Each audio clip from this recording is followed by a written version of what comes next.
response to a perceived threat to the moral standards of society. Perceived threat. The road to moral panic has several stops. The first is concern. This concern, provided at first, spreads from person to person, amplified by cultural force, until rational concern becomes irrational. Fear becomes irrational. Fear. People come to believe something terrible is happening. Something they cannot see, that they can't control. It has come for others. It will come for them.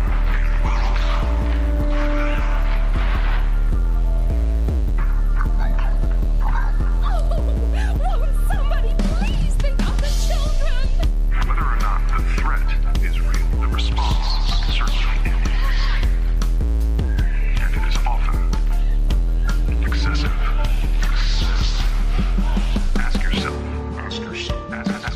Ask yourself, what's more terrifying?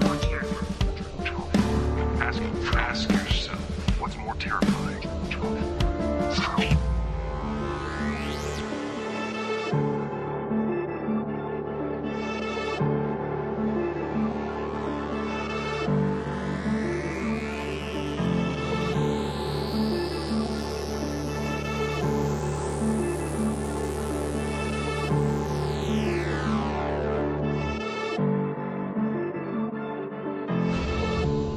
What's more terrifying?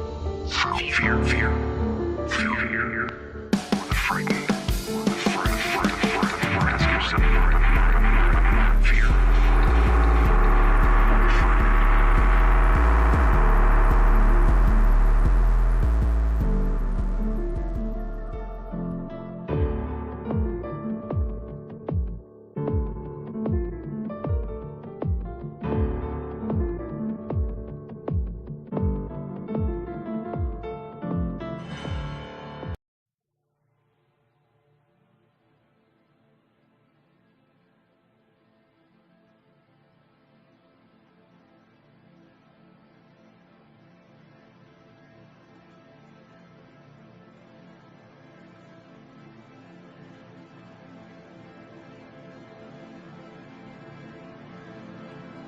When we see someone who doesn't look like us, or sound like us, or act like us, or love like us, or live like us, the first thought that crosses almost everyone's brain is rooted in either fear or judgment, or both. That's evolution. We survived as a species by being suspicious of things that we aren't familiar with. In order to be kind, we have to shut down that animal instinct and force our brain to travel a different pathway. Empathy and compassion are evolved states of being.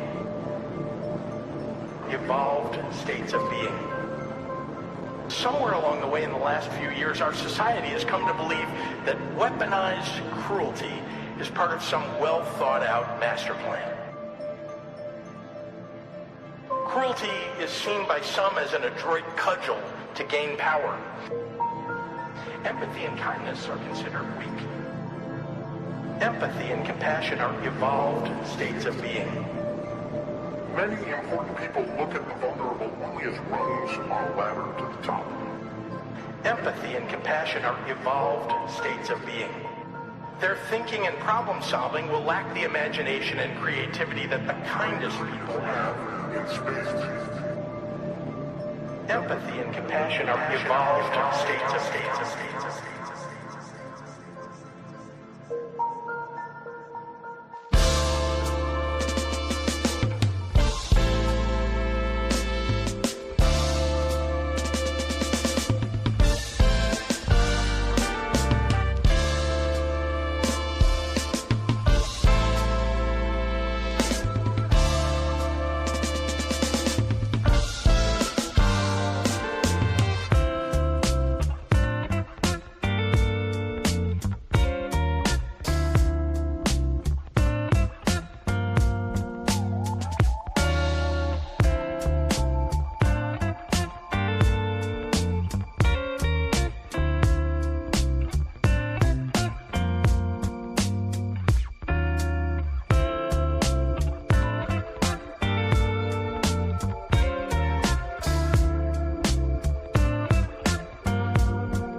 were so mad when they saw the Odyssey, where they were like, what? Black people?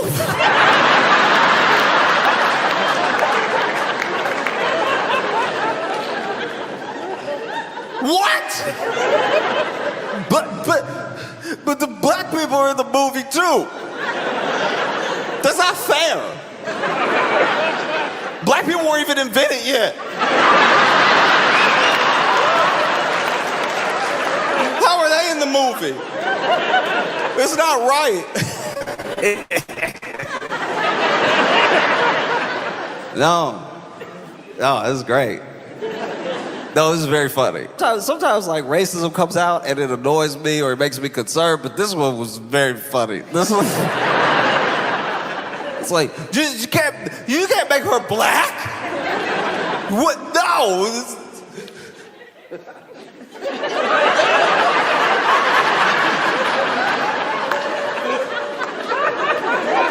If they would just come out and be like, hey, listen to me. I have nothing. I have nothing, all right? Which is why I need everybody in the Odyssey to be white. I have nothing. And even though this won't bring any material difference to my life, it's all I need to get by. If they would just say that, I'd be fine. I'd be like, oh, wow, I didn't know you were struggling there, but it's the fact that they come out and they're like, what? Black? Nobody was madder than Elon Musk. Oh, he was furious. Elon Musk was like, how can they do this?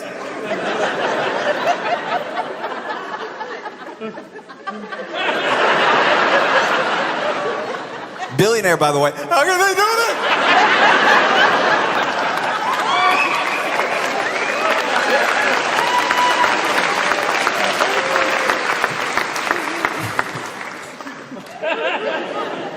No, it's just funny. Okay, this is maybe I'm the only one that's gonna find this funny. I can accept that, but I would just love if Elon's at home just being like, when are they gonna leave our people alone?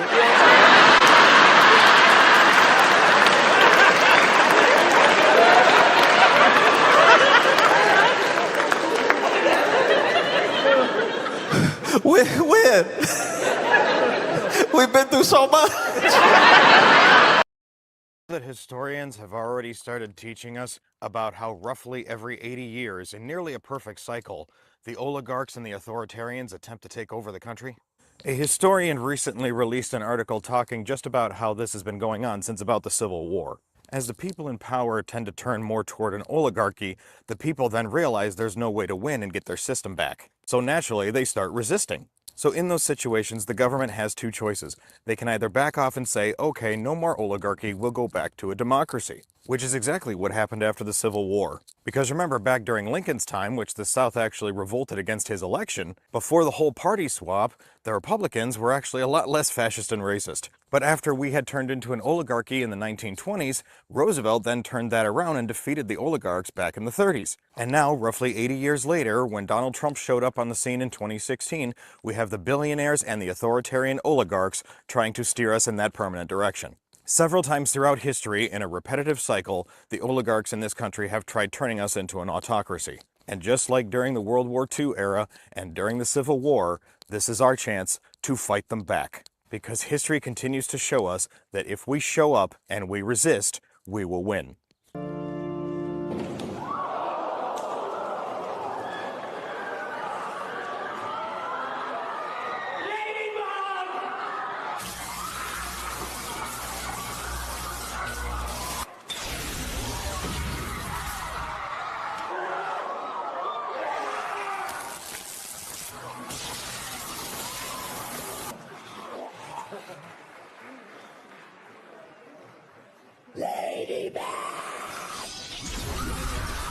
Look, here's the thing.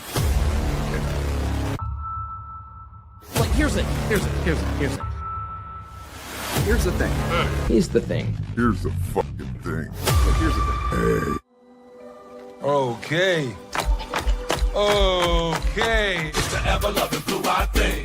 It's clobbering time. Just want to add a little bit of zip. Hello and welcome to well, here's the thing, man. Here is the thing. Welcome to you, all of you. Welcome to Bob. Welcome. You there, Bob? You got you're on muted there. You a little bit of mute going on. A little mute situation. Hello. Hey. Can you hear me now? All we right. can. Yeah. We can. Here's the Bob. Here's the Dane. Here's the thing. Branding, marketing. Hey. There we go.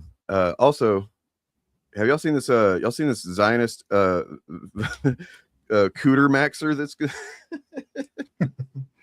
This cooter maxing chick. Her name is, I think she goes by Shannon Cannon or something. She's got some cannons. I don't know.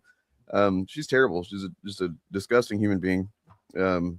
Paid for by disgusting human beings to do disgusting things. To be clear, when she was just an OnlyFans model, she was fine. It was fine. There's no problems. But apparently she's decided that or maybe she's just making more money now to not actually take her clothes off, but just kind of like wear really tight pants and make TikToks or whatever, talking about just like 5-year-old Zionist propaganda talking points. So that's cool. And yeah, so she's Vijay Maxon over there. It's pretty cringe. Prepare to be coochie mogged. Yeah, she's coochie mogging. I've got to actually write got a clip of her right here. So you're gonna see what she looks like, and then you're gonna see the real deal.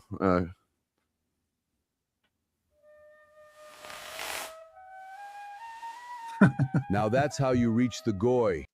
Oh boy. Probably made by a Nazi, what I'm thinking, but still, you know. Jesus Christ. And then of course there's this one. Iran doesn't control the strait. I control the strait, and quite frankly, we have to prevent them from getting a nuclear weapon, which we did last year, totally obliterated it, but it's like an annual subscription of some sort. They're begging for a deal, even though they bombed our bases last night. Never do that to me again. I kind of love and hate AI. I mean, I hate it. Obviously, I hate it. I want to make it go away, but like sometimes it's just doing stuff that is amusing. If it's already there being amusing, I might as well be amused by it and share that amuse with you. Welcome everybody. Tonight we're going to look at this motherfucker script trooper he's made some hay. I've seen, like, considering I don't pay attention to this stuff anymore, it's kind of notable that I think I keep coming across his claim about the Odyssey needing to make like $1.3 billion to break even, he says. Which is wild. That's a wild thing to say. It's an asinine thing, to say, but apparently it's just one of those things that there needs to just be somebody that says it, and then a lot of these people that want to act like this that because it's got so and so in the movie that it's bad, woke and bad, they just start repeating that shit. And I like to arm you guys with information, especially because I was able to debunk that, or the guy's entire motive in like 20 seconds, and we can do that. And yeah. How you doing, Bob? I'm pretty good. Is there a clip of this guy? I've never heard of this guy, or like a tweet or anything. I have not watched his video at all because I don't think that really matters. We can check his video out. But ultimately the claim is this, that it just needs to make $1.3 billion. And yeah. Okay. I think for engagement's sake, we should at least show his channel to people. Okay. Let me so they know who we're talking about. And fair enough. The algo will know who we're talking about. Maybe that would be doing him a favor. You know what I'm saying? Well, maybe, but anyway, no, it's a stupid claim. It's a very dumb claim. Script Trooper, is that his name? That's it.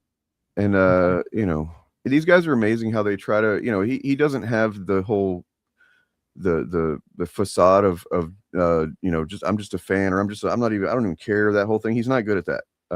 He's really betrays himself pretty easily here. With some of the things he said, but like, first of all, here is what the initial claim is. Just a visual of it. The Odyssey needs to make 1.36 billion to break even. Still gonna flop. This is July 26th. He was still holding this. Okay. Okay. I think it's going to, by the way, but This is obvious bullshit. It does not. It has already more than broken even already. Nobody would greenlight a movie if it had to make $1.3 billion to break even. I don't care if Jesus Christ himself came down from heaven and said, I want to direct a movie. Give me. So I do have his Twitter breakdown right here. I don't know if we still need to watch the video if we have his Twitter breakdown of the thing. So Nolan gets 20%. Budget marketing, 400 combined, makes the math simple. 30% of 1.333B is 400 million. We can quibble over the marketing. I think it will be at least 150 when the final numbers are out, but it doesn't mean much. IMAX also takes minimum 10% of those tickets, which 20% of the film's overall sales at this point would add another 26 million if it reaches 1.33 billion. 1.36 billion US, break even. It's very simple. There it is. That's some numbers he said, some things he said.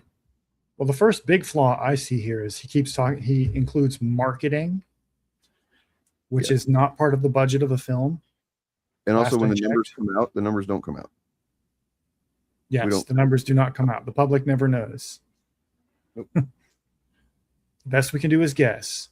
And I know a lot of people, we might see them tonight in chat, will show up with the so-called rule of thumb that people like to use, which is a movie has to make 2.5 times its production budget plus marketing to break even. That's bullshit. That was made up by Deadline magazine a couple years ago so they could just have something to print. It's a rule of thumb that they use to kind of like as a baseline so they can kind of speculate basically. Yeah. And these chuds are not even close to the fine upstanding journalists at Deadline. So. Not even, yeah. That's saying something to you. Not everyone's still on the Odyssey, but some chuds are. And I just, I wanted to get my beak wet. You know what I'm saying? It's been a while since I debunked a chud, a very specific chud, especially one I haven't encountered before. Here's the thing that I was thinking about. I remember like 5 or 6 years ago, I used to see like, the guys that have the aesthetic of being a stormtrooper online. I would, I'd be like, man, I don't get being a stormtrooper. I don't relate to wanting to do that. But I can't just assume they're all fascists. You can't assume that. But now I'm like, no, yes, you should, and you should assume they're all fascists. They are. Any guy that's just fucking, I'm a whatever trooper, and my avatar is a stormtrooper, and I'm blah blah. They're just a fascist. Maybe they weren't originally. Maybe they were just into the aesthetic, but that aesthetic is what got them into fascism. So, I hate that I was ever that naive to think that. I'm scrolling his channel right now. Oh yeah, we can do that too. Check it out. I made it so we don't have to go to his channel. I just got some screenshots. I went to his channel and I did a screen record of after I typed in Odyssey just to kind of see Odyssey. Yeah. So here's his channel with just the Odyssey videos. Before that though, I want to show this tweet because this is the other thing I wanted to debunk, and I think this undermines everything that he says. So this is another tweet from him where he said, it may make a bit of money, but even the lowest possible numbers are over $1 billion to make any money. The funny part for me is that they think I have some personal attachment to whether it makes money or not. I don't give a shit. My video has nothing to do with the content of this movie. Okay. Well, we can check out the video if you want and see if that's even true, but I just don't think that it's true that he doesn't give a shit because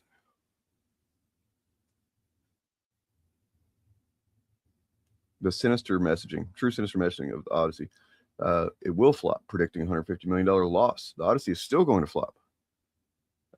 Odyssey will lose hundreds of millions. Wow. The Odyssey review, well, that's a nice neutral title, except it's got a stormtrooper with his face in his hands. I was wrong. The Odyssey still has a big hill to climb. So that's where he was actually apparently did acknowledge to being wrong about something. He said that Nolan's cut is 20%.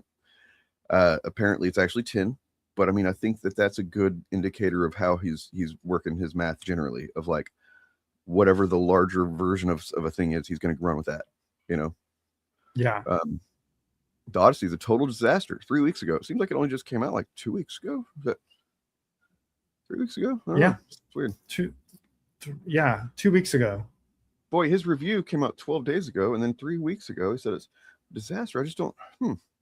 It's almost like how could he know? We saw that. Weird. And then let's see, the casting for the Odyssey is ridiculous. What a mess. Oh, and then look who's in the thumbnail. Surprise, surprise. Just dumb, period. And then he goes on a little tirade there. And then Christopher Nolan has become a fraud. No, he's become probably the most successful modern filmmaker, really, other than James Cameron. And then, oh, this is a crazy one from 13 days ago. Was Elliot Page Achilles recast after Backlash? So there's now this little narrative going on that I've seen a few people say that, like, they suspect that once there was backlash to Elliot Page being cast as Achilles, which he never was, that they changed it, which is fucking so stupid. Y'all, Achilles is not a character in the Odyssey. Right. He's yes, exactly. Doesn't he die at the end of the Iliad, or he dies, right? Not even at the end, but he dies in the Iliad, and Odysseus sees him in the underworld in the Odyssey, but he is not a character in the Odyssey. He may say like two or three lines of poetry. That may be it. It's not worth wasting a big name casting on. The sinister messaging of homecoming and loyalty. No, I mean, I think that the thing that they're trying to say is sinister messaging seems to be the well, I've got another tweet that we can look at and maybe we'll reveal that. But yeah, man, I think that he is a bit invested in this. I think he's got a lot of not just like personal emotional investment in it, but you know, he's got his clout, his channel clout is at stake. Mm-hmm. He's more invested in this than Christopher Nolan. Can you imagine how long any of these guys would last if they did this whole this pre-lash that they do, where they before the movie even comes out, they pre-lash it, and then it comes out, and then they're like, and they see it, and they're like, oh god, that was really good, and then they like, if they just did that every single time they're wrong, or that they actually like them, we wouldn't know who they are. Their channels would be done a long time ago. And that's exactly why Critical Drinker does all this retconning of his titles and stuff like that, because he can't be seen by too many people as someone who doesn't know exactly what he's saying, what he's talking about. That's also why he hedges his bets so much, especially lately. Yeah. Did you see the thing we looked at on Showcast the other day, from his Odyssey review? Like the way he talked about it, it's crazy. He's like, I've never seen a backlash like this. This is fucking big backlash. Mainstream cult. It's not just regular culture war. And then he's like, it could just be a little small thing, maybe just on the internet or something. It's like, Jesus, dude, do you hold a position ever? So then, and he's got Script Trooper, other topics here. I don't know what anybody would care to watch any of this shit for. It's all terrible. But like, here's a tweet that I saw yesterday. And I had to post it in the Showcast Discord because I'm like, what does this mean? I still am not, I think I know now, but I was, so that's Arnold, right? It's Arnold. That is Arnold, yes. And that's Little Arnold, although little is not really accurate description. And then I'm not sure who the woman is, but, you know, okay. He was a popular, apparently very well-hung guy back in the day. Probably has lots of pictures, lots of women. But then posting this and then saying that about the Odyssey, I was really kind of struggling with it to understand what he was implying there. But I think we came to the conclusion that basically this is an appeal to, you know, women of color are dominating white men, the men of the West, right? Yeah, that's kind of what it is. Yeah. That's what I think he's going for. I'm going to tip my hand a little bit here. I have watched some of his videos earlier today. I was just doing a little bit of kayfabe earlier. Okay.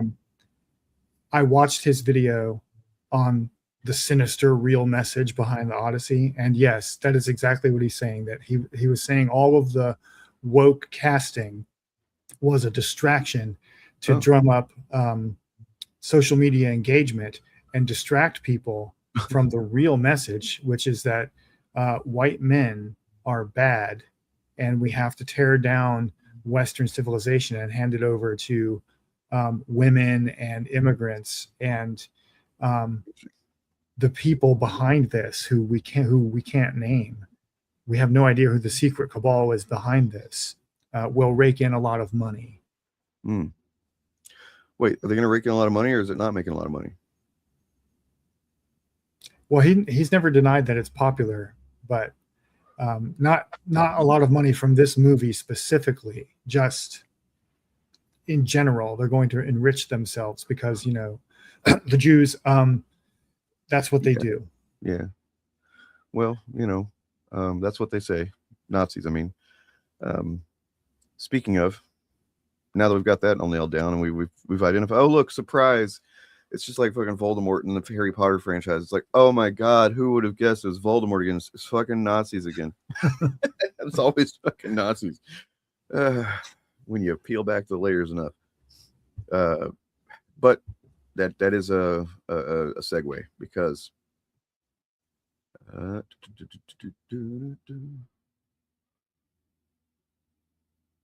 wait. This was fun. I don't know. I didn't get the date on this one. I screenshot it and didn't grab the date. But like before we pivot here, one more tweet. The Odyssey needs to make at least 750 million just to break even. That's what dude. And the thing is he leaves this shit up. It's all up. It's like you'd think that he'd at least like try to hide his goalpost moving, like obvious goalpost moving. It's gonna lose 100 million, just like Mandalorian and Grogu and Supergirl. Is that in one movie? I don't remember that being Mandalorian and Grogu and Supergirl. That'd be a fun movie. Movie. Yeah. But yeah, that would probably be better than both of those movies put together. Probably, or just worse. At least more something to talk about, maybe. By the way, tomorrow, streaming all day. Okay, come join. It's gonna be fun. We're gonna look at some stuff. Let me do this little drop thing I got here. That's fun. Wait, where'd it go? Shit, I didn't upload it. But we're gonna be looking at tomorrow. At 10 or 11, you know, sometime 10 or 11 or 12, something like that, noon Pacific time. I'll get started around then sometime. Even if I don't like start, I might start playing videos or something like that. Some old stuff or whatever. Well, you know, it'll be fun. It'll be fine. You'll be there, or you won't. I don't know. For part of it, yeah, I'm going to see Brand New Day tomorrow at noon. So oh yeah, for the start of it, I won't be there, but that's okay. Just don't spoil it for me. Unless you're going to talk about who Sadie Sink is, because I already know that. But here is a little teaser for tomorrow.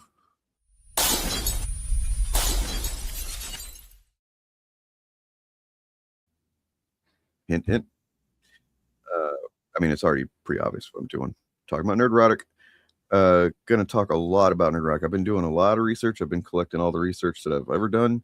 Been collecting research that other people have done. We're going to watch videos by all the greats. And we're just I want to have one spot where, like, if anybody wants to know everything about this guy, it's all going to be right there. So what Birdman said, what Pillar of Garbage has said, what any of us have said, it's all going to be in one stream.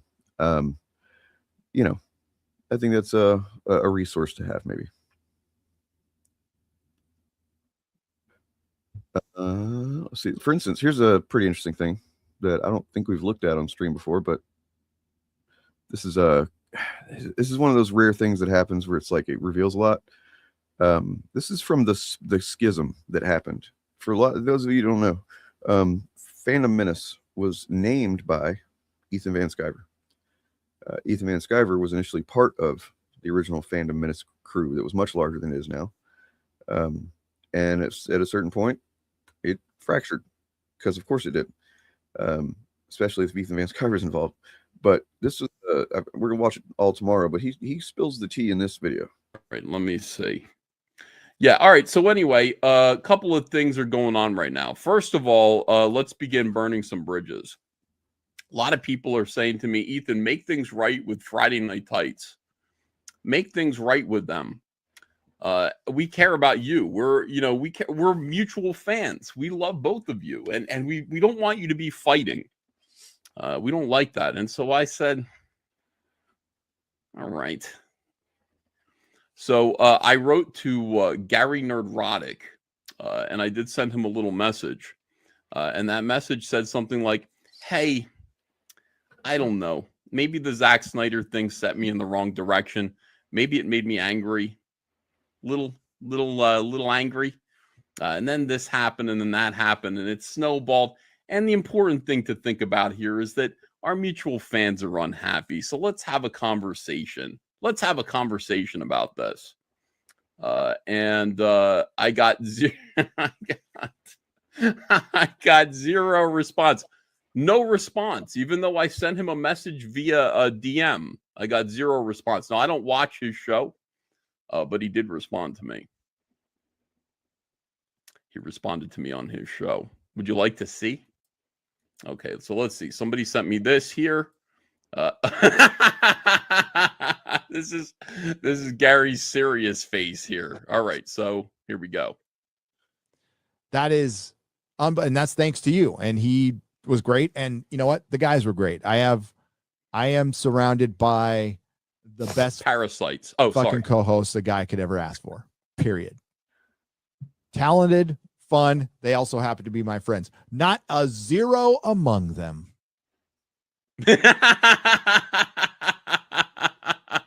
Jokum start.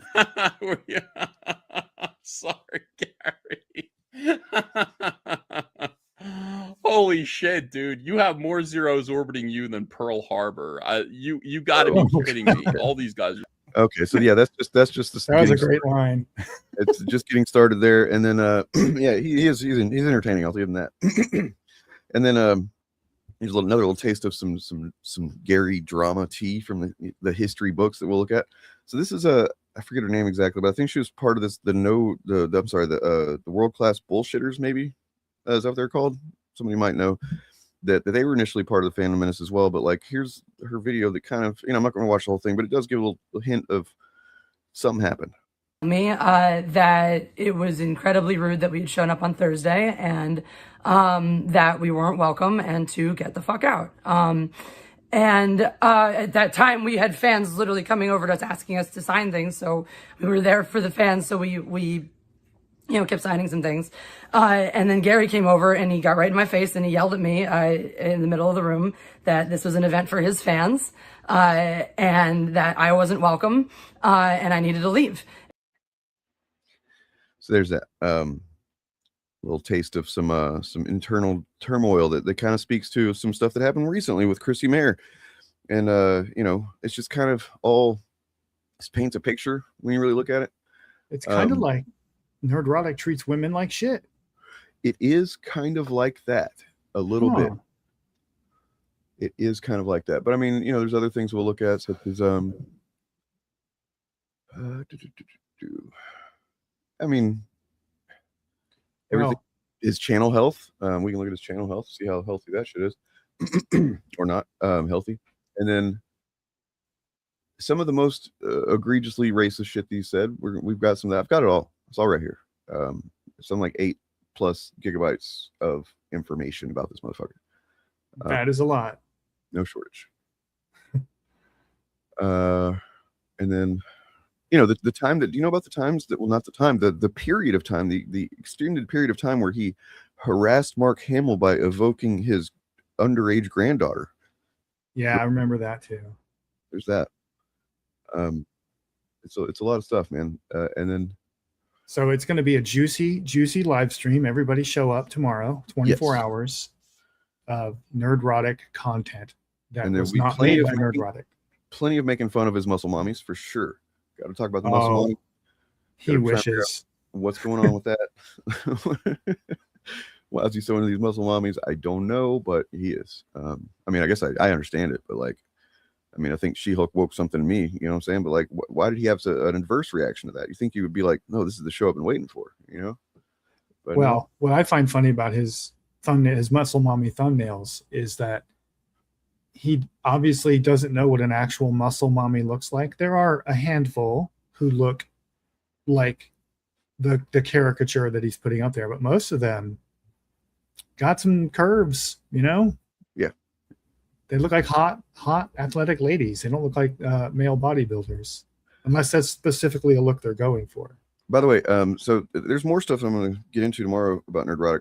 So yes, he went from peddling meth to peddling hate to children. Now, we know that he does peddle hate to children. That's pretty easy to see whenever you realize that they do not age restrict their videos or live streams. And yet we know the stuff that they say and talk about on there.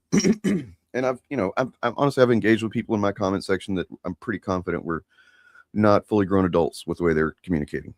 You know what I mean?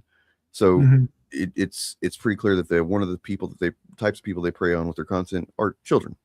Another one is autistic people, and that pisses me off. Another one is, just generally the overall the most shared qualities are like, on the spectrum, young white men or boys. And actually, so that's what I was going to say. I'm going to make the case tomorrow. I've made it before. I remember, though, at one time I tried to make it a few years ago, and people did not want to agree with me on this. And I was pretty confident then, and I'm very confident now that I think that what he does now causes far more harm. Because I'm pretty sure he wasn't trafficking like pounds of fucking dope or whatever. If he was, that's another thing altogether. But he was, selling some little bit of fucking meth and shit. And it's like, yeah, that's not great. But I would argue that the people that were buying that understood what they were buying. Whereas what he does now reaches far more people. And he actually makes them think that they're in the right and they're the good guys and they're the virtuous ones, and that what they're doing is necessary and heroic. So what he does now poisons the minds of people who have never heard of him or ever seen a piece of his content. The talking points that he and his buddies over in the fake fellowship that they generate just percolate throughout the entire pop culture discourse for like 10 years. And now you will encounter memes that they helped start, like Ray is a Mary Sue or something like that are just now seen as conventional pop culture wisdom in a lot of circles. Oh yeah, and he is directly responsible for that. Forgot you're in that community at one point. Yeah, that's I'm not going to say that it couldn't have happened to me, but I'm just glad that I guess I was not at the impressionable age when I had that kind of access to be on YouTube and stuff. Like, I didn't have the access to be on YouTube a lot whenever I was at the most impressionable and vulnerable. So yeah, me either. Anyway, we didn't actually debunk Script Trooper. Sure we did. Do we have like? Well, we debunked the fact that he has no dog in this fight. Of course he does. Clearly does. Sure, but I don't know if you have material for it or not, but I was kind of interested in the money stuff because it's not obvious to people. We can look at some stuff, but there's not we can't really debunk a lot of that because the whole thing is that he's making claims about things he can't possibly know and will never have the information on probably. That's part of this grift is using information that they don't have and don't have access to and presenting themselves as somehow having access to it because other people, their audiences, don't question it. So like the marketing costs, for example. But I do have a breakdown of, now that you reminded me, of generally what studios are looking at whenever they put movies out these days. Yeah, something like that. Just like a rule of thumb, maybe. Gotcha. Let me find where I had that documented. But I mean, people, otherwise, you're right. We can't like directly prove it, and people, it's going to come down to like our word versus his word for people. Not that he's that popular or anything. I don't know how big of an audience he has, but he's getting more views than we do. So. Yeah. Well, good for him, I guess. Yeah, good for you. Like the whole marketing thing has always been suspicious to me because while I am not a business owner, I have worked for many businesses in my day, and marketing is always seen as a loss leader. It's like it's just a cost that companies eat. They don't expect to make it back.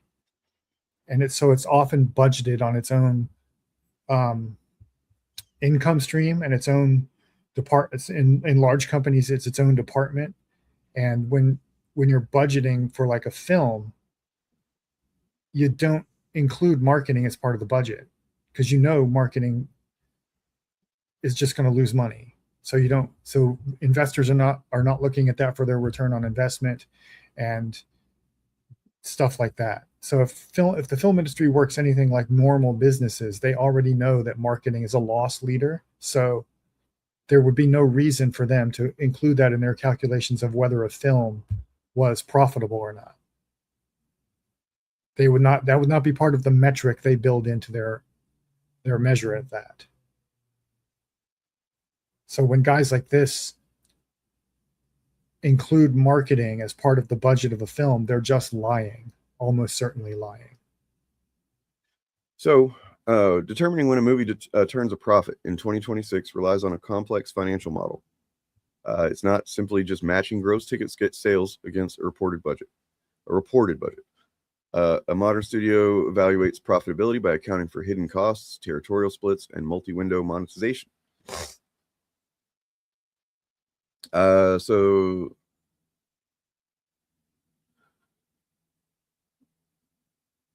okay, this is just doing hold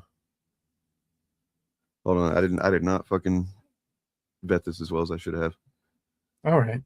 Let me give me a minute. You continue vamping there. Okay. Vamping. I mean, Eric Debunks has talked about this too. Like another factor worth mentioning and reminding people of is that it is against the law for companies to publicly say they made money on something when they didn't. Because if they do that, their investors can sue them. Like they have to tell investors the same thing they tell the public. Otherwise, investors can say, why is there a discrepancy in these two reports? Why did we lose money and you said it made money, for instance? And then they'll get dragged into court. And I believe it was Walt Disney Studios, though I could be wrong, that has already gone to court over this and been prosecuted in court for stuff like this. It may not have been Disney. It may have been one of the other big studios at the time. So when they tell you in their public statements that they're happy with the financial performance of a film, and if anybody gives a specific number to Deadline or The Hollywood Reporter or Empire or anything like that about how much a film made, they almost certainly are not lying, because they risk a huge legal liability if they are.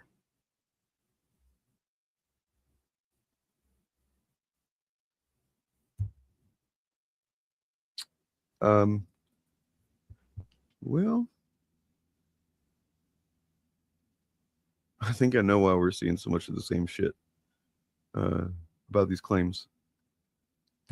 They're doing, goddamn, they're doing AI. They're doing AI answers. Who is they? Anytime people talking about the rule of thumb and stuff like that, the 2.5 rule and shit. Well, I mean, the thing is that even if AI is presenting information that is generally true, as far as, because then what they're doing is they're taking it as the gospel, and that is the case every single time, and that it's as simple as that every single time. That's what Chud is doing. Yeah. Oh, I see. Yeah. So a talking point that was made up by Deadline magazine to give them something to speculate about has gotten gobbled up by AI, because AI is I had data. I had a hunch, so I went and looked in the top resource, because I asked it, what resources, where can I find a breakdown of how movies profit? Top resources for movie profitability data. Deadline's most valuable blockbuster tournament. Every spring, Deadline publishes full financial P&Ls, profit and loss statements for the year's top theatrical hits and flops. And then there's after that, there's a couple other sources that I'm not familiar with. One of them being the box office Reddit community. So cool. Like, God damn it. And then one of them's just some guy on Twitter. You know what I mean? Fucking Christ, man. Yeah, so I mean, this is the point, is that there's not any hard, certain sources for this kind of stuff. These are internal metrics for the most part. And then the only thing that we can get from it is like the reported, overall costs and stuff. And they're not, it's. And even those are not always accurate, because it's in the financial and fiduciary best interest of the studios to be as vague as possible in their public statements about stuff like this. because they're risking liability even if they inadvertently give a number to the public that's different than their investors have, or their shareholders, I should say, then they could get into trouble. And the problem there is that promotes this kind of speculation. It's like fertile fields for chuds to come in and just make shit up, and just through sheer repetition, it becomes part of the received wisdom. So okay, what I have found here is generally, seemingly, maybe a mostly accurate breakdown of total studio revenue streams. Okay. So this is what they almost certainly are not going to look at or include in their fucking analysis. So the example it's giving is Top Gun Maverick grossed 1.4. Is there a visual we could share? Yeah, I'd have to. Yeah. Fuck. I mean, if it's too much of a hassle, don't worry about it. I wasn't preparing to do that, but I will do it.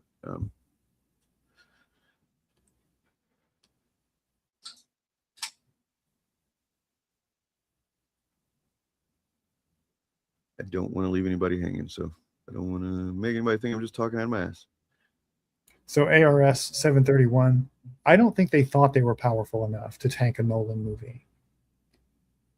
What they're interested in doing is promoting a narrative, and just they're attaching themselves to these big projects like Barnacles, and they care less about whether it succeeds or fails than whether it gets their narrative out there and gets eyeballs on their content. But I think they are very upset that it did not fail. They wanted it to fail, but I don't think they thought they could cause it to fail. Ideally, I mean, they definitely want things to fail whenever they are trying. Yes. They're making that narrative or whatever. It definitely is what they're trying to do. And I can prove that too if we want. But and my screen's not sharing. I don't know. Fucking never mind. Well, I'll look at it tomorrow, I guess, and see what happens. If I can get this. Well, read out the title of what you are citing from, so people could look it up for themselves if they want to, I guess. And the source, I don't know. This is from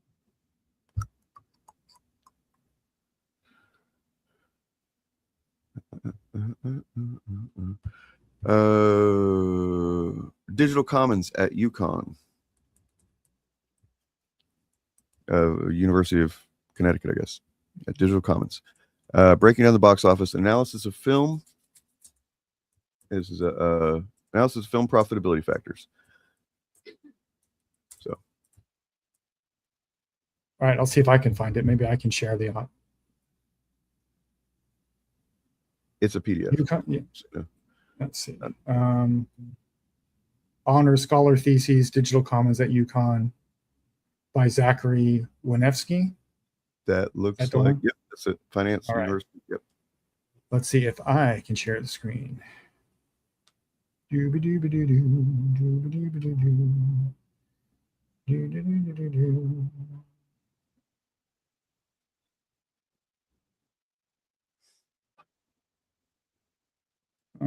Okay, I'll have to not look at the at StreamYard, but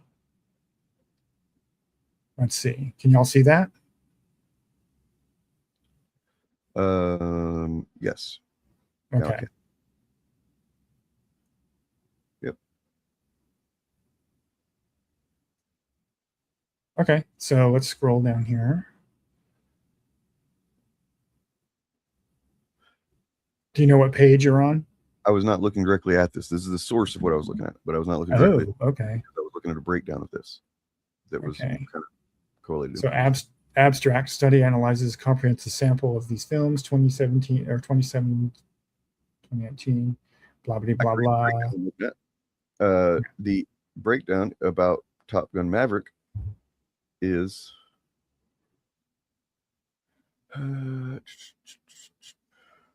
okay. Gross $1.452 billion globally. Paramount didn't keep that full figure. The movie theaters, which are considered, they're called exhibitors in this industry examples, keep roughly half. The domestic box office, $7.18 million. Studio keeps around half, $360 million. International box office, 733. Studio keeps roughly 40%, 293. Total studio theatrical revenue, $653 million. Okay, so that's pretty good. But that's not where it ends. That's just where it starts. And then home video and VOD, it made $210 million. It is impossible to understate that they count this almost as much as important as the initial theater run. It's not going to be as much money, but it is still a substantial amount of money that these things make. In some cases, like, you know, movies that maybe don't do as well in theaters, they do far better. You know, they're still like, well, we'll still make a lot of money in the fucking home theater market, right? Especially these days when people aren't going to see movies as much and are just waiting to watch them at home in a couple weeks. Exactly. Yeah. So I always say that to people. That's with VOD rentals, digital purchases, 4K Blu-ray sales, and then they have streaming and TV rights that they license. $280 million is what they got for Top Gun Maverick to license this shit to other, you know, various channels and stuff, or various sources rather. So the total revenue. This is what the studio took. Let's see, 1.14. Wait, no, that's not right. Oh yeah, $1.143 billion. Yeah, the studio took home for that. And then of course, you know, you look at the expenses. That's fine. We can break that down too. $177 million production budget. The marketing was somehow more, I guess. 180 million. Distribution and video costs, 65 million. Participation in residuals, 330 million. Total costs around 752 million. Participations. Tom Cruise received a low upfront salary, $12.5 million, in exchange for roughly 10% of the first dollar gross, plus escalators. Because the movie was a massive hit, his back-end payout alone approached $200 million, making it one of the largest single actor paydays in cinema history. But their final net profit, total studio revenue, $1.143 billion, minus the $752 million total expense. That is the studio going home with $391 million in net profit. Mm-hmm. I'm glad that this accounted for and reminds people of the streaming market and the other platforms on which movies are released, because this guy's analysis and so much of the other stuff, not the author of this paper, I mean Script Troopers analysis, and so many of these other guys only talk about the box office opening weekend and maybe a couple of weeks after that, as if that is the only thing that the studios are including in their calculus. And it's obviously not. The studios live in the 21st century, and the chuds are stuck with doing 20th century bro math.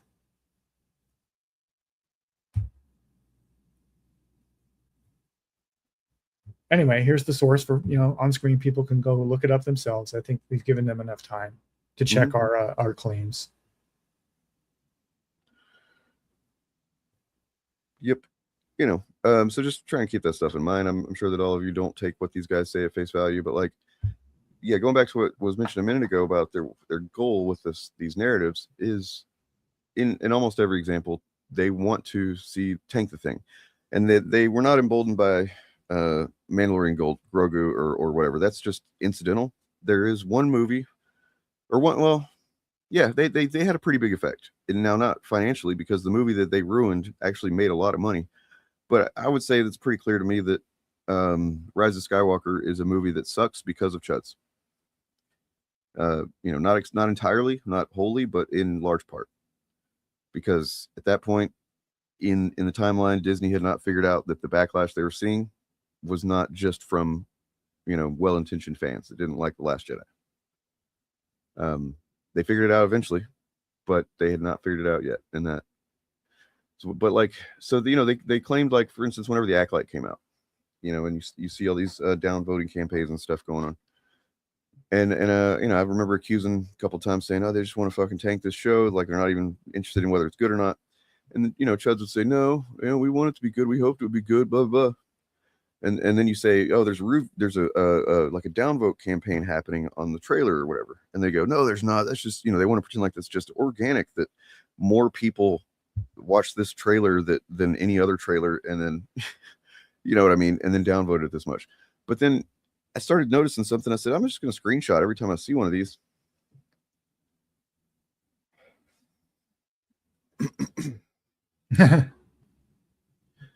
So as you can see here, you just got several. This top one says, this one is for you assholes and your garbage products, especially after you directly contacted YouTube, tried to cancel the Critical Drinker, Nerdrotic, Star Wars Theory, blah, blah, blah. So this is in response to the Star Wars Explained somehow. Well, that's a whole other thing. We're going to talk about that tomorrow for sure. I really hope we can get it below 10%. They absolutely deserve it. It's a shame these actors and actresses have to suffer because of the Kennedy lady. The power of many. Nice work, troopers. Let's get that down to 1%. Victory drinks are on me. But that's just the tip of the iceberg, because I've got this as well. Screen recording on Twitter of Mr. Gary. Speak of the damn devil. His post. Good night. Whenever the Acolyte had gotten down to 15% audience score. Now, why would he do this? What's the point of this? Maybe to encourage people to continue doing what they're already doing. Now, they never say, you're never going to find Gary or anybody say, hey guys, I want you all to go and downvote this thing. They don't do that. It's all implied. They know their audience is going to do it. They know, and they as long as they have identified something as being, truly awful and woke and whatnot, blah, blah. And then but they give themselves away. So in their replies, you got deserved. I still think the score is too high. Star Wars is finally dying for good. Time to pull the plug. And then you got memes. Be funny if it weren't tragic. Nerdrotic, what is your favorite of the original Star Wars? Okay, that's not really related to that, but let's see if we can hit one digit. Everybody realized what the show really was. The writers barely disguised fetish. Yeah. Oh, wow. Look at that. Crazy. That's what you get for selling your creation for cheap, George. What did George say about amateurs not being able to create magic? Look at the work of experts then. So they create this outcome and point to it as proof every single time. Yeah. It's the same way that Republicans break the government on purpose and then go, look, the government is broken. We have to break it and dismantle it. But I think you're right. They don't say it publicly. They don't publicly tell anyone to go review bomb things. But I would not be the least bit surprised if there are chat logs or discords out there at least from a few years ago where that was explicitly said, where somebody organized that in their community. And that became the foundation of a practice that just became second nature as the more they did it. So they no longer had to be told. But at the beginning, they probably had to be told and reminded several times to do that. Yeah, I mean, maybe some hero before too long will make us privy to that type of behind the scenes action. Well, who knows?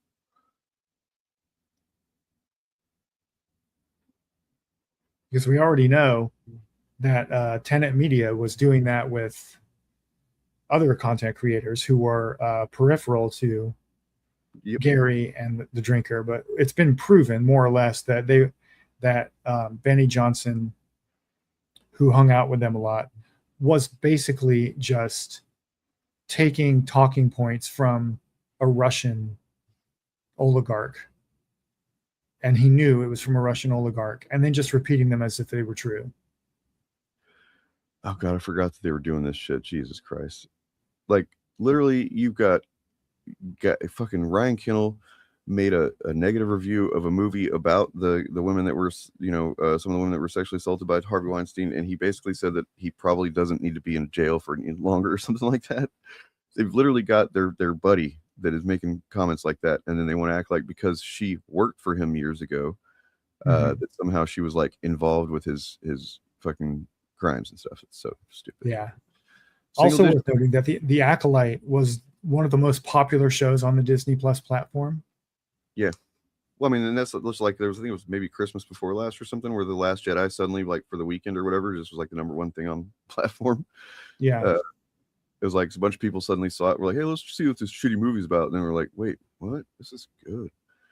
Well, I don't think it's that. I think it's that the people who do review bombing and this community of chuds, with the exception of what happened around the Rise of Skywalker, don't really impact the broader pop culture awareness very much. For people who are not terminally online, there are people out there who have never heard any of these conversations, and they just go to movies or watch TV shows and go by word of mouth of their friends at the office or church or wherever they hang out for their third space. And that's where that's how something like The Acolyte gets popular. Well, here's the thing, Smash, is I didn't really like it. I wanted to. I thought I was going to at first, and then as it played out, I didn't really care for it that much. I definitely don't think it's the worst thing. I've seen the fucking Caravan of Courage or whatever, and I've seen the Christmas special. Okay, I know that it's not the worst thing in Star Wars. But I didn't like it very much. That's fine. And I expect that. I'm a realistic person who understands that once they decided to start making more than just a movie every few years about this or Marvel or whatever it is, there's getting much more of a chance I'm not going to like stuff, but that's just being an adult. But like, so the important thing to learn here is, I know you know this, but like they flip flop on everything, because none of it is about being honest about anything. It's all about their goal to tank stuff that they see as against them ideologically, even when it's not. But yeah, and it's the ideological thing that I think people should focus on more, because part of the pretense of their grift is that they're apolitical, and they play hide the ball with their political agenda, and so they'll talk about how they're apolitical, but coincidentally, they only ever have right-winger guests on their shows or their live streams. You're not going to see these guys inviting somebody like Xander Hall or Hassan or Vosh or I don't know. And we're going to talk about this for tomorrow too. What you see is this sort of thing. Yeah. Every single person here has, to some degree or another, overtly attempted to undermine or overthrow U.S. democracy. Every single one.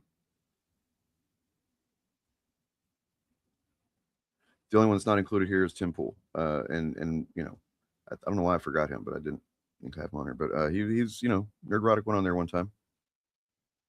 I do agree that was a cool fight scene. From, I think, was it episode 5? That was cool. I agree, but wasn't enough to save the overall show for me. So, wait, are you saying, Big Fieldy? Are you saying that The Acolyte had the best fight scenes in all of Star Wars? It has. I lost track. At least one good one. Yeah.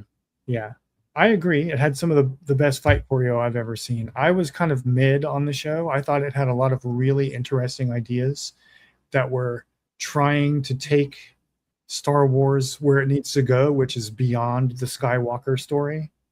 Let go of the Skywalker story. We don't need any more stories centering around the Skywalkers, and explore the rest of the galaxy and the way that other cultures look at the Force and all that other stuff. So I was interested in the show, but it didn't leave a lasting impression on me.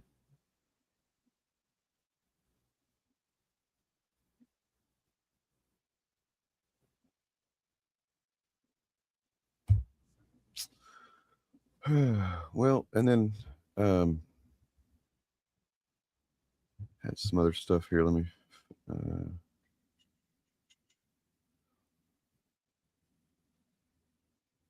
there's plenty of times where Gary, by the way, has just admitted to what he's doing. I don't think he realizes what he thinks. He's like bragging, I think. I don't know. He kind of he gets away from himself a little bit.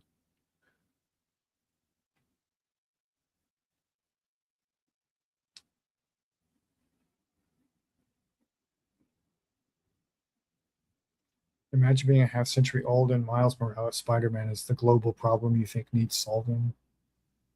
The longer they go at it, the more pathetic they look. I'm solving a global problem, keeping more. So he's responding to this tweet, right? Yes. Okay, so he's saying I am solving a global problem, keeping morons with no sense of humor occupied. Mm-hmm. Yeah, that's not a global problem. I mean, if he's talking about his audience, I guess he's kind of right.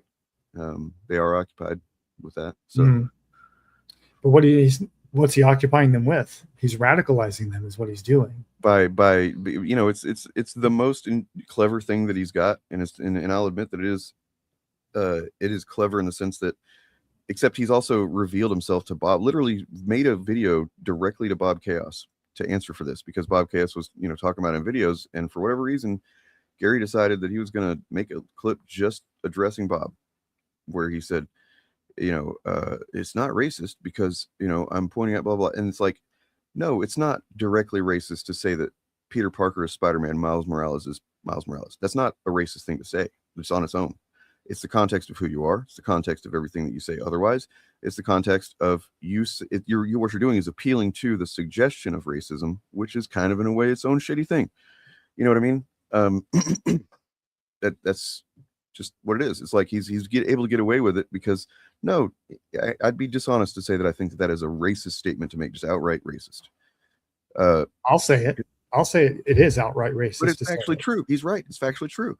Spider-Man is Peter Parker. Miles Morales is Miles Morales. He's also, and as he says in that clip, he says it. He says he is also Spider-Man, but that's not the thing that he normally says.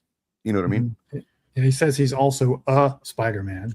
But the reason it's racist to say that is because what he's doing, the trick he's doing there is appealing to the conventional white person wisdom of what is and is not racist, which is, are you a bad person? Do you have hate in your heart? And do you use racial slurs? If you don't do that, then it's not actually racist. But it's racist in its effect, which is what matters. It promotes a white supremacist view of the world by marginalizing a character who is, as I don't know, I've never seen polling on this, but Miles Morales, Spider-Man, seems to be as popular and beloved nearly as Peter Parker. There's a whole generation of people that don't even see, it's crazy to me, but they see Miles as the one primarily before they think of Peter. Right. So he's centering the white legacy, and what he's doing there is giving a little side eye to white replacement theory.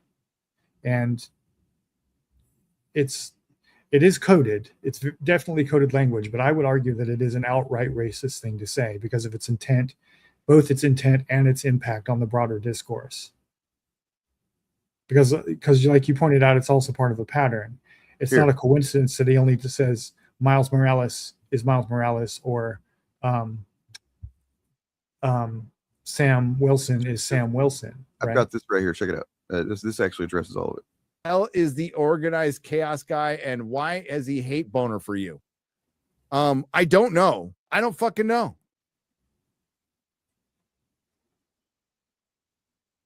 Steve Rogers is indeed Captain America, and Miles Morales is Miles Morales. This statement does not say that Sam Wilson isn't a Captain America. It doesn't say John Walker isn't a Captain America, or Isaiah Bradley, who was retconned as the first Captain America, isn't a Captain America. It doesn't say that Bucky Barnes isn't a Captain America. It just says Steve Rogers is Captain America. And the same goes with Miles Morales. He is indeed, again, Miles Morales. He's also a Spider-Man.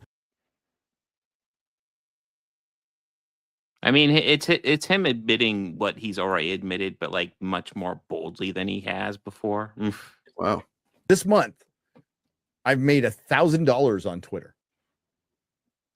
$1,000. And I know there's people out there stealing content like Ian Miles Chong, making a lot more. But I'm making $1,000 off of Miles Morales tweets. Shit I would do for free. That, for one, is America. That is capitalism. It's fucking hilarious. And you can do it too. You can do it too. You can do Miles Morales tweets because they're like engagement gold. They're engagement crack. I used to sell toxic poison to kids to feed my habit and make money, and I went to jail. Now I sell toxic poison to kids to feed my habit and make money on YouTube. Holy fucking shit, dude. and you can make a couple bucks. Hey, you can make $15 that buys you a lunch somewhere. Not at McDonald's, not in California, but somewhere. How do you do, fellow kids? No, it is noteworthy how he refers to it as like dealing drugs. Their engagement crack.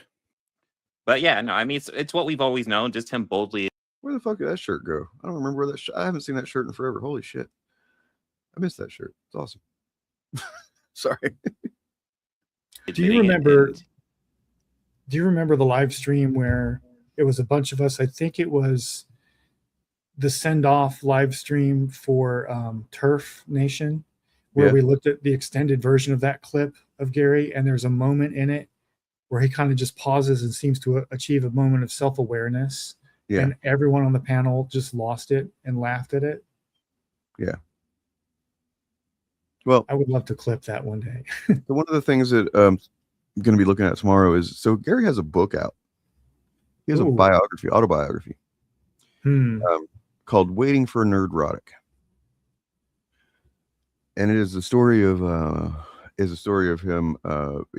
His time as a younger person when he was an addict, and then a drug dealer, and then how he descended into addiction, and then eventually was arrested and put in prison for I think 4 years, and then got out.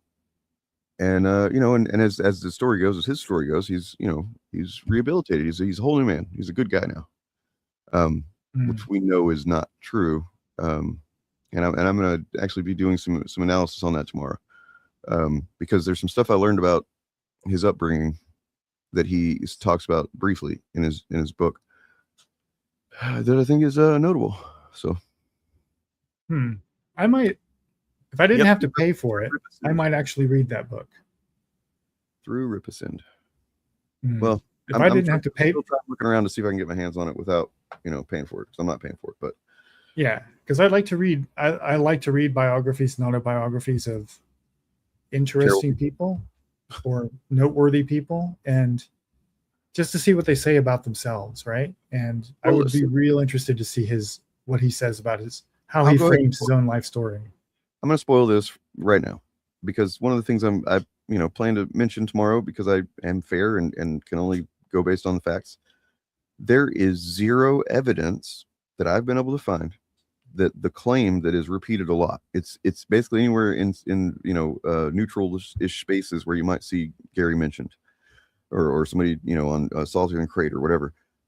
Somebody almost every single time will say, well, he sold drugs to kids, or he sold drugs to kids through his comic book shop. And there's just no evidence of either one of those things. I don't even think the timeline makes sense for him to have been doing that when he had a comic book shop. So yeah. I have to say that, maybe he did. It is possible, maybe even likely he sold to kids. Maybe he didn't. But what he did was he sold drugs. So that much is known for sure. But yeah. at least Gary had the courage to frame himself as the hero, instead of like putting a fucking terrible character out there that was very obviously Shad, but not named Shad. It can be worse than Shad's book. Shad's book is not good, but there are worse books. I have read worse books. So, or at least I've read parts of worse books. I couldn't finish them because they were so terrible. But so it's possible it's worse than Shad's book. But that doesn't mean Shad's book is good. Yeah, at this point, it's just constantly getting the message out that he's doing it for the fucking engagement. Just the most I want people to do is screenshot it and say, "Don't reply directly to him. Do not." Well, I guess that's at least now we have that we can literally just make a clip where we're just like, "Hey, these guys exist in a space where their entire foundation is based on hating something the minute we get news or information about it. That means there's no reality where they won't continue to astroturf and be mad about stuff because it is their business model. Their pay pigs / fans want to pay them and be supportive of them for them to get on camera and scream and get upset about the thing. They want them to say the thing. They want them to be angry. This is their existence. They don't actually want Disney or Marvel or Lucas or any of these companies to change what they're doing, because it would destroy their business model, and there is no financial incentive for them to be happy or excited about any of this stuff. They're all liars and grifters. They just want their pay pigs to put money in their bank accounts. That's their grift. Okay, because, you know, I really dislike the fake geek thing and the poser nerd thing. That's not what we're about. We're about inclusiveness, and we want new people in. And if new people, you know, spout off and make mistakes, hey, don't we all? Well, yeah, it's a very exciting time for Dennis. Home ownership is wonderful. It's the process is probably like, this is like a different guy. Like this is before the turn to grift, right? And he's much more meek and unsure of himself, because I mean, I think he's still unsure of himself. I think what he does now is very performative, and it's just kind of like performing a caricature of who he thinks a cool guy is, right? Like a confident guy. That's my guess. But like, this is, I don't know. To me, that's it's subtle, but it's there. Like, he's just, for one thing, just talking about regular stuff. He's talking about stuff as if he's a fan, maybe a little bit cynical fan, but he's not like, you know, entirely what he ends up becoming, right? Mm-hmm. I don't know. No, I don't want to equate it to giving birth. That's disrespectful, though. It's there, right there. He stopped himself from saying that something is just akin to giving birth because he didn't want to disrespect women for giving. That's crazy. That is fucking crazy. I have a clip in one of my Rings of Power videos of Gary from this time when the project was announced. Before it was called the Rings of Power, it was just the news was Amazon has won the bidding war with the Tolkien estate and will be producing some kind of television show adapting the Rings of Power. I don't know if it'll be at Amazon, but Harry bringing into production at Amazon, and they have agreed to multiple seasons, which is good. They're going to like do a true adaptation. I was talking about this with John too. Just wait. Harry Potter's next. I don't know if it'll be at Amazon, but Harry Potter's next. I'll be very excited to see that too, where you get a true adaptation and you get multiple seasons. Because Lord of the Rings is deep. It is so deep. I know Dennis isn't a fan of the movies. They're probably my favorite trilogy. They are my favorite movies. I watch them again. I love the hell out of them, and they skim the surface of that book. So, yeah, I'm super excited that Amazon's going to put the money behind this. But but I'm going to call this right now on the podcast. He does veer into a little taste of where he goes here. But he's also saying it while he's saying he's excited about it. This is Gary showing that he may have recognized that something could be what eventually comes to be known as a woke version of something, but he's still excited about it. You know what I mean? Mm-hmm. Legolas will be a girl. I'm joking, but I'm not. And okay. And again, I don't have a problem. So they didn't do that. They didn't make Legolas a girl. Legolas isn't in it at all. Wait, Legolas wasn't a girl? Oh, maybe I was. I was looking at things all wrong. With this, I'm just gonna want to be the one to call it first. Okay, so Legolas will be a girl. Wait, and so Legolas will be and I'm joking, but I'm not. And okay. And again, I don't have a problem with this. I don't have a problem with this. I'm just going to want to be the one to call it first. Okay. So Legolas will be a girl. And Boromir will be gay. I was going to say it was Gimli will be gay, but it's going to be Boromir. Boromir will be gay. Samwise. Samwise. No, I was thinking they would make Frodo a girl too. I think Frodo might be a girl too. It is a bit of a sausage party, Lord of the Rings. Star Wars is dead for 50. There he is admitting there's too many dicks on the dance floor in Lord of the Rings, and there should actually be more girls. Wow. Yeah. So woke Gary, that was interesting. But I think he started it as a character, but he's become so consumed by the character that even if he wanted to escape, he wouldn't know how. Yes. But I don't think he wants to escape. So I don't think so. The character became who he is. And I think that, and this is what I'm going to get into tomorrow when we talk about it. I've written a little bit about this, and so I've actually prepared my thoughts a bit. I think I understand why Gary is nerd erotic, as we know. So Not to say that I understand it or think it's justified or anything, but I think I understand what the framework and psychology that got him here. Speaking of which, psychology, check this shit out. Burial. How come we haven't seen anything about his burial?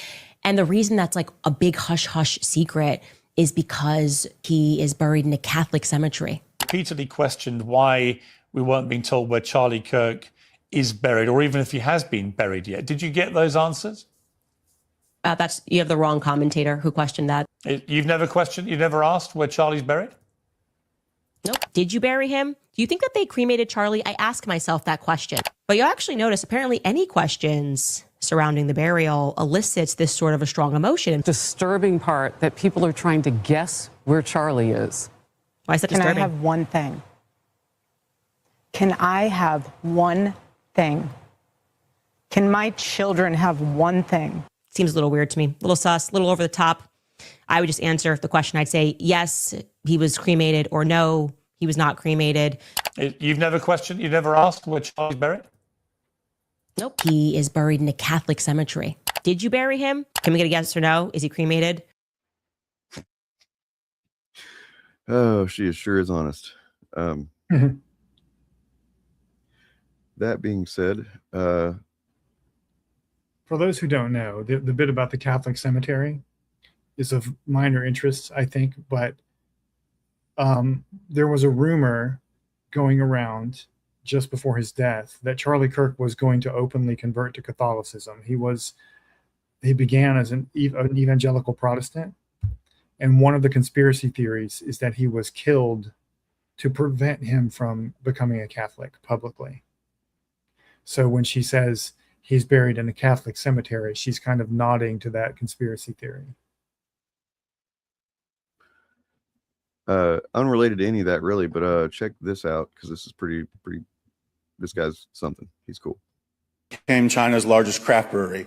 I have dealt with private equity, I've dealt with cooling systems, I've dealt with wastewater management, and I've dealt with IT. We are in a speculative bubble right now. The reason why we need to build so many data centers yesterday is because there is a race to be early in the IPO before these companies and before the retail investors in America realize that there's no there, and we are ahead of our skis on calling large language models and machine learning AI before it is truly generative AI.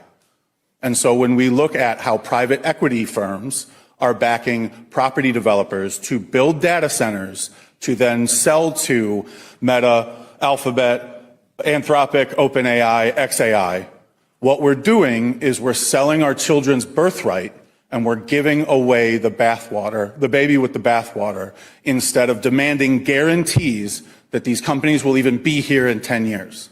I was in Shalersville. I'm in Perry twice a week. I see the anxiety in the communities. And when we see the narratives from the investment companies, it's always the same. Whether they're building 16 data centers or 6, there's always 200 jobs. Why?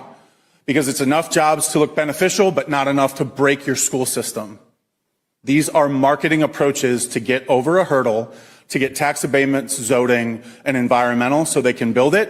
And by the time there are trucks on site and raw materials in the flat and trade unions have their contracts verified, they will say, hey, that closed loop system, yeah, that's going to be too expensive. Now it needs to be open loop, but you can't stop it because we've already broke ground. That's pretty interesting, the whole 200 jobs thing, because I have seen that a bunch when they're talking about this stuff, right? Like, I don't quite get what that means. Well, what he's saying is that whenever they are talking about these data centers coming to a region or an area, they say, oh, this will bring 200 jobs, right? Because I get that, but I don't get what he meant by saying it's not enough to break your school system. Because 200 people that, you know, basically, like if you have some people showing up to, you know, or to moving to the area to work, might be starting families or already have families or whatever. Gotcha. I started putting that together as you were saying it. Yeah. Once I thought about it for a second. And he actually proposes a pretty good idea, which is basically just like, okay, well, the money that you are saying is definitely going to come to this area, put it in like a bond or whatever, and then that's just going to sit there, because if you think that's, you know what I mean, like make them put up or shut up, right? Like, if at the very least, obviously we don't want to fucking put in data centers all over the place, but like the fact that they do this kind of shit, and they do. Every industry has fucking done it time and time again. That's why we have the Rust Belt. But like, yeah, there was a investigative report a couple of months ago that I wish I had bookmarked, because it was written and not a video, so people are not going to pay attention to it. But it was, the basic gist of it was that all of these AI companies, like, the reason that there's a bubble, the reason we know there's a bubble, is that they're all basically giving each other and loaning each other the same pool of money. Yep. They're not getting any new money. They're just cooking the books with a shared pool of money that's not getting any bigger. Just when one company needs to look like it's approaching profitability, they'll borrow that money from their bank, where the other companies have the tap from the same pool of money. And it was a very intricate, detailed, like forensic analysis of their finances and stuff. But basically, they're not making a profit at all, and they never ever will. And they know they never will. So they're wrecking the entire planet just to maintain the illusion that they're about to be profitable. Yeah, it's I mean, basically you've got what you call it, Nvidia is essentially propping up the entire economy, because they're the ones that they've got stakes in almost all of the major AI companies, and they're just like putting money back in so they can buy chips from them and shit. And it's like, dude, how does this? It doesn't make any sense. And yeah, you nailed it. It's all just to bide time until things actually get to where they believe it's going to be. And I'm really glad that guy also commented that this is not anybody that grew up in the 90s and 80s, really the 90s though, and came to understand through science fiction terms what AI would be, I think is disappointed by this shit. You know what I mean? Like, right. I would prefer Skynet over this, honestly. Yeah, I mean, at least it's making decisions, and it's coming to conclusions based on observations that it makes. You know what I mean? Like, it's not just like trolling Reddit for fucking bullshit. Yeah. One of the predictions I've seen that a lot of the AI, even people who are like really into and pro AI, are predicting this. That because the way these large language models are designed to scrape the internet for data and then regurgitate it and reproduce it, eventually it's going to be tapping into its own pool of AI slop all the time. So eventually it's not going to find anything but its own AI slop, and it's going to keep reproducing the same AI slop over and over again, and it will eventually will never actually learn anything. So it's kind of a bust. And they're also using China as a boogeyman here, because China is doing a lot of the same kind of stuff with AI, but they are putting guardrails on the system as they build it. Like they have a law in China now that says that like workers have to be compensated for X number of years if AI takes their job away or something like that. Yeah. So they're building a safety net into their AI system. And for all I know, their AI system is as full of shit as ours is. But the point is, they're doing it more successfully. So these companies feel like we have to compete with China for some reason, and they're doing it. They're just like wrecking everything, because we don't have an economic paradigm which says that the working class deserves anything. So I just came across a couple things real quick that I check out here. One of them being, you remember we were talking not too long ago about Peter Coffin? Whatever happened to Peter Coffin, kind of thing. Yeah. Well, I just found out just now. I don't know, has a video up from 2 days ago. It's got 4,300 views. That is low country for what Peter Coffin used to get. Seems to be a lot of that going around lately. That's true. I'm not one to talk. I'm just saying that, like, it I mean, like I was talking earlier, I mentioned to my girlfriend about Eric July, and that like numbers wise, I'm doing better than Eric July compared. He gets more views than me, but like compared to his subs and my subs and like you know what I mean? Like he's got nearly 500,000 and he's getting a couple of thousand views on a video. You know what I mean? Yeah, the ratio of views to subs is higher with you. Yeah. Yep. And then this is not too much better, and it's just I kind of want to look at it. It is about AI, and it is him seemingly taking a stance against some people like Big Joel and H Bomber guy maybe about maybe pro AI. I'm not sure, but it seems bizarre, of course, because Peter Coffin, like the positions Peter Coffin ends up at from memory. I mean, I'm assuming he hasn't changed at all, which I'm sure he hasn't. Are bizarre sometimes. You know what I mean? Like, have you ever paid attention to his stuff? No, not really. So I started out people pointing to somebody I should look at, and like I watched a couple of videos. He made a Bernie video that was very, very good that I liked. A couple of videos he made I liked a lot. And but then something started happening around. I think it was after Bernie lost was rat fucked out of the primary in 2020. That maybe was what did it. But yeah, what'd you say? Sorry. I was gonna say all I knew about him was that he got famous for kicking himself in the dick. That's it. That's right. Some kind of trick. Continued to do that figuratively. This whole time. Yeah, and then after that, he became some kind of like tanky or something. Basically, yeah. Literally, like the moment he lost me was whenever I was listening to his podcast. It was like the third time I listened to it, and he started off just by ridiculing people who mentioned harm reduction as a reason to vote for Biden, and I'm just like, oh, buddy, come on now, fuck off with that shit. Spent several minutes just shitting on harm reduction as a concept. So, yeah. But this is not that. This is a different thing that I just saw. It's been up for a couple of days. I don't know if this is a movie. The movie that I doubt it's the movie that was supposed to happen a long time ago, but it looks like maybe a documentary about it. Let's see. Well, Jodorowsky's Dune has always been a legend. For me, Dune will be the coming of a god, artistical, cinematographical god. So Jodorowsky's Dune, anybody not familiar, was a project in the works prior to the one that ended up getting made in the 80s, which presumably would have been the wackiest, craziest shit ever. You heard about that? Yeah, I would have hated it. I probably said it French sensibilities, but it was gonna have like potentially like Pink Floyd doing the soundtrack and shit. Yeah, which is wild. So I guess this is maybe a documentary about that, which could be interesting. Una película que diera a la gente que tomaba LSD las alucinaciones que la droga daba sin alucinación. Mi ambición con Dune fue tremenda. I want to create a prophet to change the young mind of all the world. There's Jodorowsky's mind, and then there's everybody else's minds. 3,000 drawings. I shoot the picture, point of view, movement of the camera, dialogue. Designing the spaceships, the clothes, the whole look of his world. I have Moebius, who was a genius. He was very quick.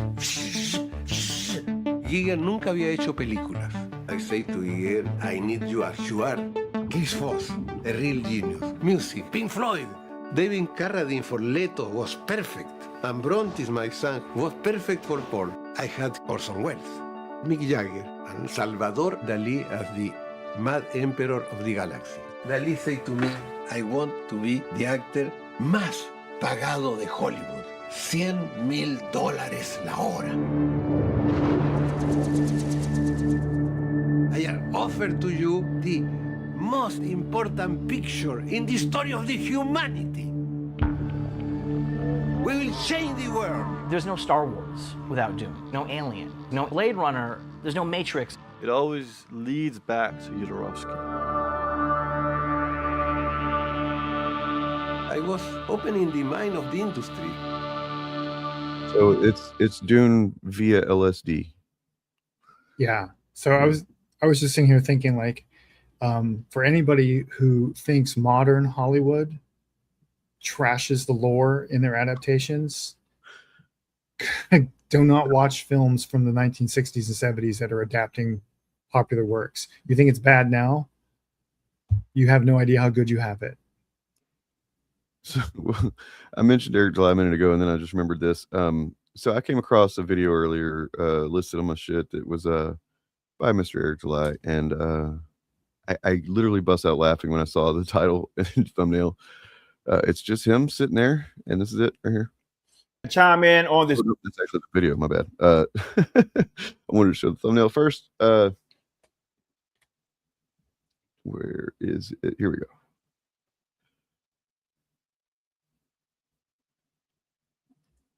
Can I tell the truth? What? I mean, he doesn't. I know he's not asking me that, like me personally, and like and several other people that we're friends with. He would not ask us that. I don't think. You know what I mean? I imagine he's not asking in the context that I'm reading it in, right? But I can't. It's really funny to imagine that he is. I don't understand it. Like, can I tell? And he's like sits there. It's a 4 minute and 44 second video. He's just sitting there the whole time going, "The sky is brown." Damn it! Like, yeah. I'm gonna steal your joke. Okay. This seems like an amazing fantasy. Oh yeah, it trying to get Eric July to tell the truth is just an amazing fantasy, right? But he doesn't understand that either. So there's that. Fun times. If he could tell the truth, he would be able to explain the bitch ass roads. Mm-hmm. Well, let's what see. about Maybe the he does. roads? I'm curious. So. Congressman, because he makes a lot of good points I agree with. I've been talking about this for the better part of like 15 years, and people overcomplicate it. The entire landscape comes down to 4 different variables. One, for decades, conservatives, the biggest non-leftist demographic in this country, didn't value creation of art. They consumed it. The biggest non-leftist demographic is not conservatives; it's centrist liberals. I mean, if that's people even who vote, yes, really I would say as far as voting demographics, like, but that's not really a demographic. The only people that focus on demographics like that are conservatives. They're trying to create their own fucking little, side space that hasn't worked for any of them. It's failed at every level. The biggest non-leftist demographic in the United States is also the biggest non-conservative demographic in the United States, which is roughly, I think, 1/2 of the population who just don't pay attention to politics at all. Right. Like, it's hard to believe, but there are people who barely know that Donald Trump is the president. And those people outnumber both conservatives and liberal and leftists. He actually thinks that the population breaks down to half of the population are just leftists and half of them are conservatives, or that's just what his grift is. But like, that's an insane way to view it. I want to point out that his shirt seems to be the ISOM logo, but now it's got a cross in it, which it didn't always have. It kind of also looks like a little bit like the Incredibles logo, but we don't have to talk about that. But yeah, so he's talking about Kangman Lee, for example, or for right out of the gate is already bad news. That guy, if you've seen Birdman's coverage of him, is a fucking big piece of shit. So, God damn it. Aren't encouraged to actually make it. Some despise certain subcultures, but the bigger sin was neglect. So you had outliers, not a norm of creators. When Breitbart said politics is the downstream of culture. My God, that's like the 15th time I've heard him say this. What is he even talking about, dude? It's like he thinks he can just evoke that Breitbart quote. And Breitbart didn't say politics is the downstream of culture. That's not what he said. But he says that just like that every single time. It's politics are downstream, but it's not the downstream. Okay. It's really stupid. That was a minority opinion on his side, and it still is. 2, non-leftist money doesn't invest in pop culture. The billionaires exist, but they don't build studios, fund games, or bankroll publishers. Larry Ellison is the one non-leftist that's in a genuinely powerful position in Hollywood, and even he isn't really trying to spark some cultural renaissance. Okay. And the numbers back this up. The amount of bullshit that he spins out in a fucking in a moment is crazy. So he's saying that the leftists, if we're okay, let's engage with this framing about the population breakdown, which is stupid. We're going to do it for a second, okay? Leftists and conservatives, that's what the population is. Okay, so but he's saying there's no leftist billionaires that make, is that what he's saying, right? His framing is that Hollywood is leftist, and so when he says Larry Ellison is the only exception of like a conservative who has power in Hollywood. By the way, he's talking about David Ellison, not Larry Ellison. He's mixing up his Ellisons. Well, I mean, look, it's kind of the same thing, to be honest with you, because it's a whole nepotism thing. But exist, but they don't build studios. But he's wrong. Okay, I want to hear him say it real quick. The minority opinion on his side, and it still is. 2, non-leftist money doesn't invest in pop culture. The billionaires exist, but they don't build studios, fund games. No, they do. They've got Daily Wire, that's funded by billionaires. You've got obviously for the most part, even if somebody's not explicitly a fucking conservative, they are making choices at the corporate level that are more conservative than anything else in many cases. He's arguing that the billionaires who do invest in games and entertainment are leftists. Right. That's the implicit argument he's making. They're just all radically left, right? Yeah. Bezos, radically left guy. Yeah. That's fucking crazy. Or bankroll publishers. Larry Ellison is the one non-leftist that's in a genuinely powerful position in Hollywood, and even he isn't really trying to spark some cultural renaissance. And the numbers back this up. Roughly 88% of political. Is that implying that that's what he wants to happen? I think that he wants a cultural renaissance sparked by conservatives. Okay. Political contributions from motion picture production and distribution went to Democrats. Wow. I'm going to pull up some numbers here because I happen to know a thing about the breakdown. Democrats are not leftists. Right. Yeah. Those are not synonymous terms. Most Democrats are conservatives.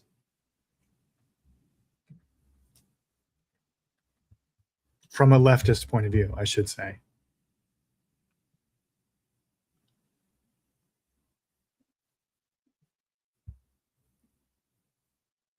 You still there? Oh yeah. I'm looking at stuff. Yeah. Sorry. So I mean, he's technically correct. I mean, I think it's pretty obvious, intuitively correct to say that it is correct to say that most money that is donated is from left-leaning or centrist, just not. And when we're talking about conservatives here, what he's talking about are what we're dealing with now that are in power, which is fascist. We're talking most about money that's donated where? From if we're talking about Hollywood to candidates, okay. Then we're talking about but like, let me see what the reverse is going to say. As far as I don't know. I don't know why I'm trying to engage with this on the fucking level that he's presenting it. That's so stupid. This is what he's best at, which clearly is not doing well for him anymore. Is he just spins out bullshit and he says it so confidently. So the answer to the question, that's the title of his video, is no. You cannot. I think maybe you're like, I don't know, physiologically incapable or just genetically, or I don't want to say that necessarily, but like, I mean, pathologically, sure. And then also maybe just too stupid. Maybe just too dumb. Could be that. Cannot tell the truth. Sorry. Bye.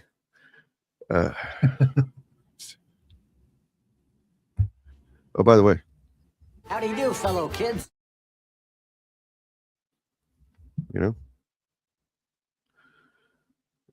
All right, let me get going here in a second. I got a woman at home. She's waiting on me. You know? All right, we'll let you go. Sing her songs like this one right here. I've got her squirting like Charlie Crack, yeah. You know what I'm saying? What the fuck was that? That's Ricky Bascom, man. You ever heard of Ricky Bascom? Come on. No, I've never. You will. You're gonna hear him. You'll hear about it. No, I came across him and listening to the QAnon Anonymous podcast. Where they had the hosts, or I guess the heads of the left coast right watch group.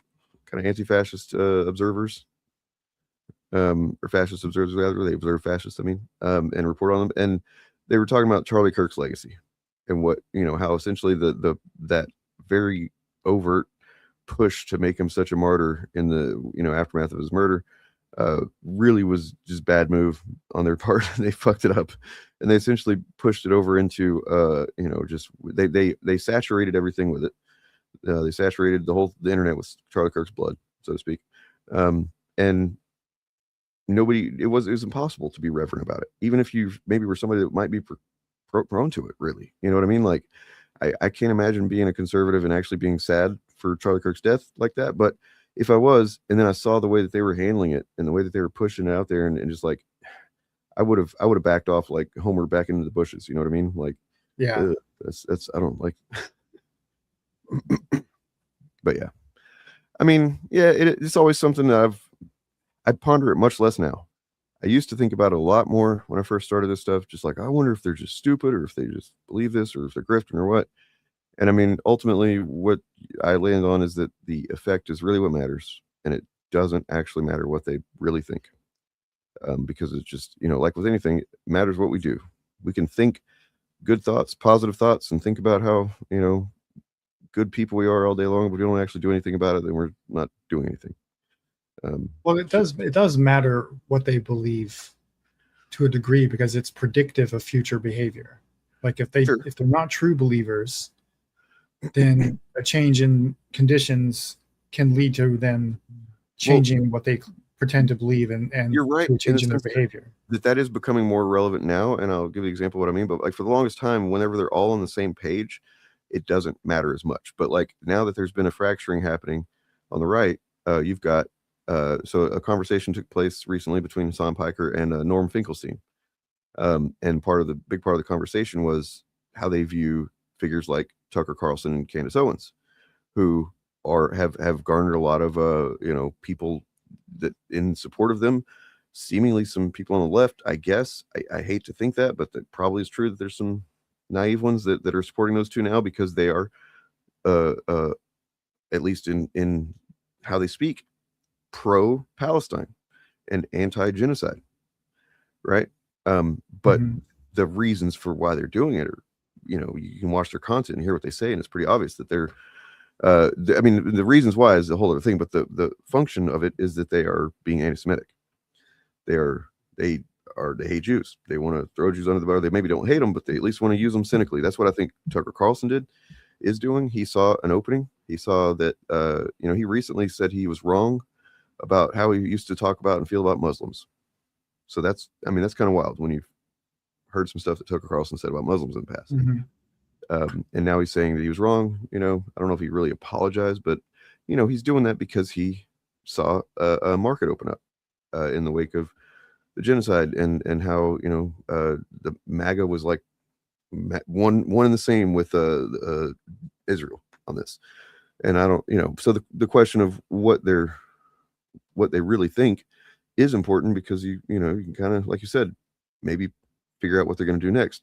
Seems like Tucker Carlson's almost certainly going to try and run for office.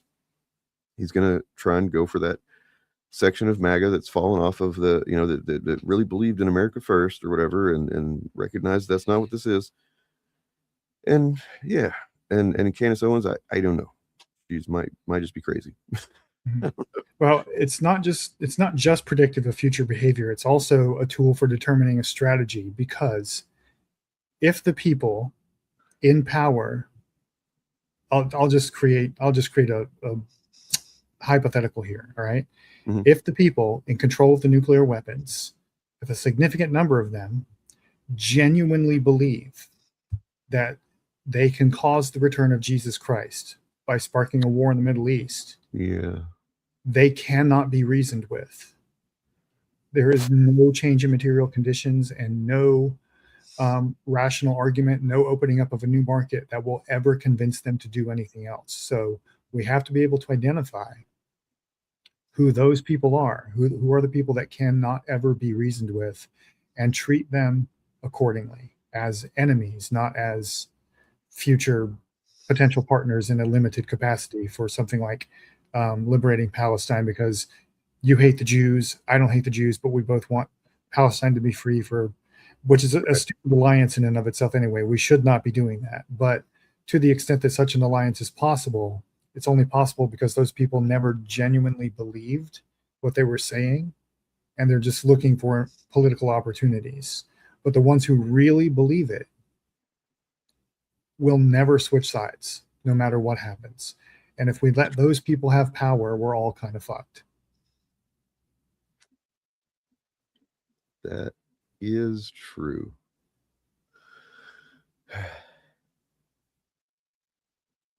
Well, on that note, that's all I got for tonight.